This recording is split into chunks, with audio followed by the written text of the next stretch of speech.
عاشقی بێدڵ جەناڵێ مەیلی گریانی هەیە، بێشکە هەورە ترشقە تاوی بارانی هەیە. چاوی من دەمدەم دەڕێژێ ئاوی ساف و خوێنی گەش، دا بڵێن دەریای عومانە دڕ و مەرجانی هەیە. پەرچەمی ڕوودا دەپۆشێ پێچی زوڵفی پێچەیە، دا بە ڕۆژیش پێ بڵێن شەمعی شەبستانی هەیە.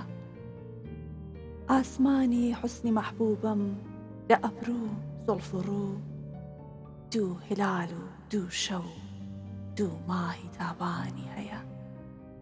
دڵم مشەبەک بوو لەبەر ئێشانی نیشانی موژەت، دڵم مشەبەک بوو لەبەر ئێشانی نیشانی موژەت. حەیفە قوربان ئاخرم نیشانەیەی شانی هەیە. لەحزەیەک و لەمحەیەک چاوم بە چاوی ناکەوێ، کێ دەڵێ وەحشی غەزاڵە مەیلی ئینسانی هەیە. تۆ ئەگەر هەستی لەجێ ڕاوستی، دێو و کافریش دێن دەڵێن بە خودا قیامەت ڕاستە هەستانی هەیە.